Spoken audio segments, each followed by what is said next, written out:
I feel like I'm influenced by the world. I love I'm from New York. I love New York, but I also learned a lot from France. Paris. Well, you're an international person, so. The early 2000s saw some great Latina artists topping the charts. One such vivacious young talent was Kat Deluna.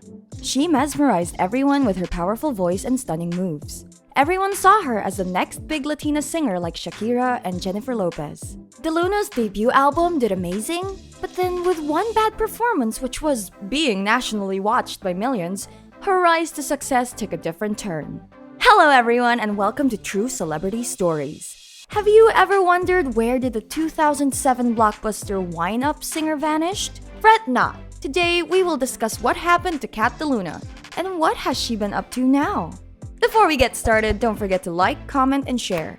Also, subscribe and hit the bell icon so you'll never miss any updates. Early life. Kat Deluna was born as Kathleen Emperatriz Amell DeLuna on 26 November 1987. She was born to Dominican parents in Bronx, New York.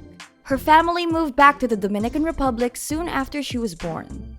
She came back when her parents separated and settled in New Jersey. Kat was 14 then and had seriously started considering a career in singing. Well, she was singing even in the Dominican Republic, and her parents were both singers, so no surprise there. The talent was in her genes.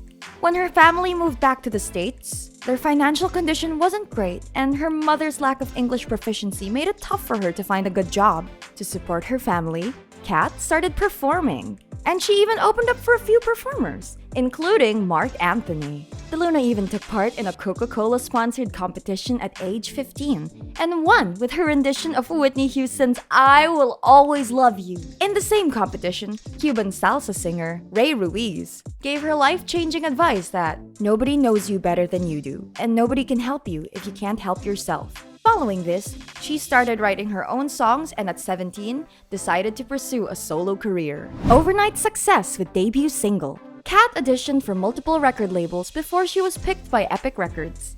She fondly recalled her meeting with Nadir Kayat, more commonly known as the Red One. We sit down and we kick it from the get-go. He talked to me about Morocco, and I told him I was Dominican. And we were just this worldwide team.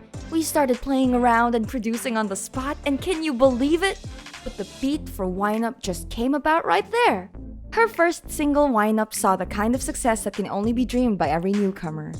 The song was released without any heavy promotion and started being played everywhere on the radio. When Kat heard her song for the first time on the radio, she was in a car. Upon hearing it, she couldn't keep her excitement and jumped out of the car. She was about to get severely injured when two vehicles came near her. She described the whole incident as a surreal experience. I almost got hit twice. I stopped everyone passing by and yelled, "Stop! I'm an artist and this is my song! I'm on the radio!" I went crazy. It was the most exhilarating, insane feeling in the world. Kat acknowledged that she got lucky with her first track. Her song got popular without any effort being put into the marketing of the song. And it was at a time when the internet was not as big as it is now. There was no concept of getting viral by doing some crazy challenge.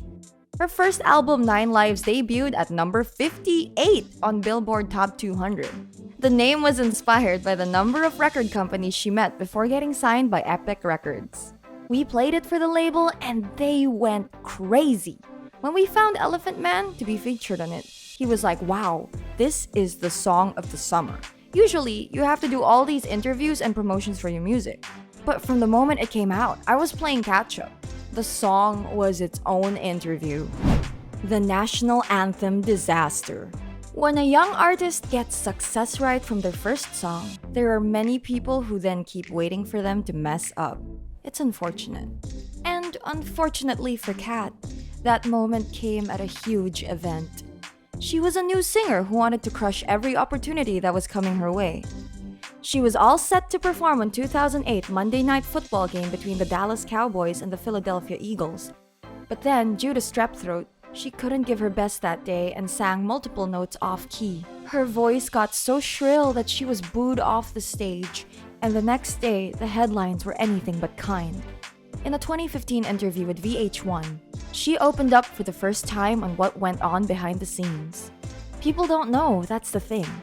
You know, a lot of changes were going on. I was so young, And at the top of everything, just hopping on from one plane to another, strep throat out. And to tell you the truth, I'm not apologetic about singing the way that I sang. Many people even accused her of messing so much with the notes due to her being from the Dominican Republic, but she later clarified that she didn't try to change anything. In fact, she was just horrendously off-key. That one performance made her a butt of many jokes, and people stopped seeing her as a serious live performer. Beef with Jennifer Lopez.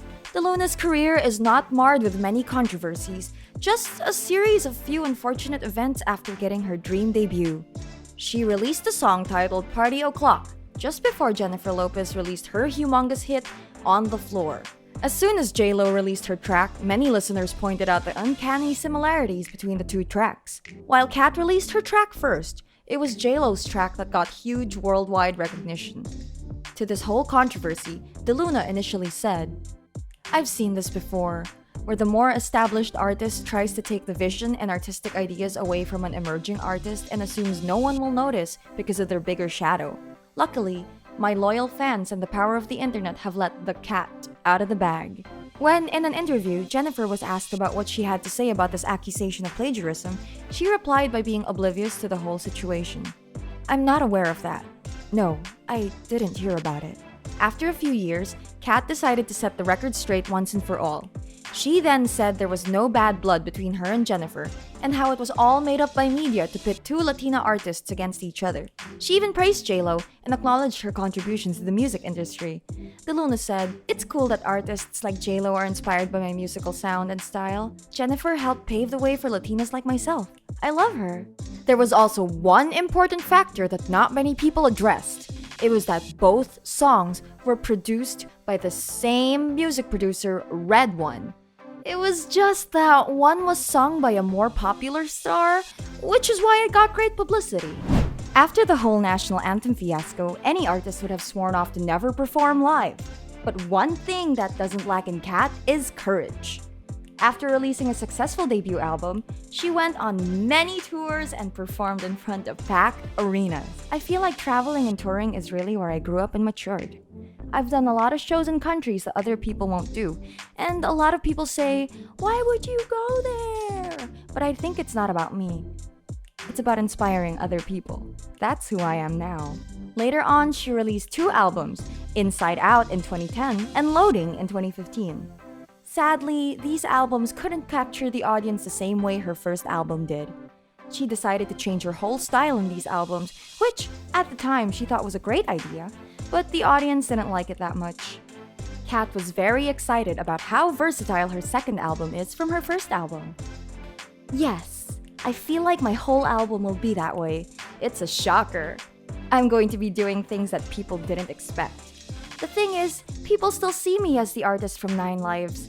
I've only had 1 album and I just went on tour." From her third album, DeLuna tried to broaden her horizon and started collaborating with the big names in the industry. Trey Songz featured in one of her songs, and it sure was a big deal for her.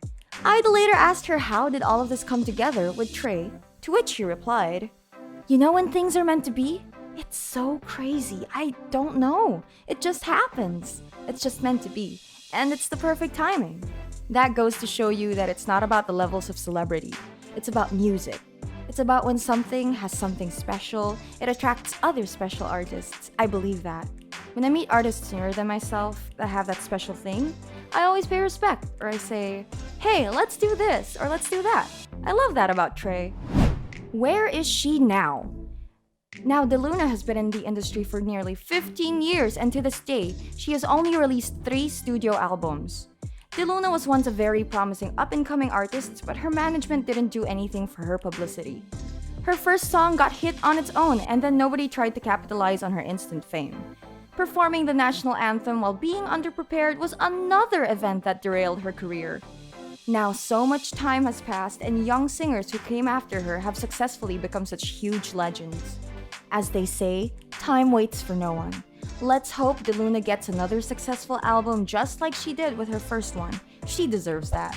If you like this video, please subscribe to our channel and hit that bell button to get the notifications. Also, don't forget to watch other videos on this channel that explore more topics like this.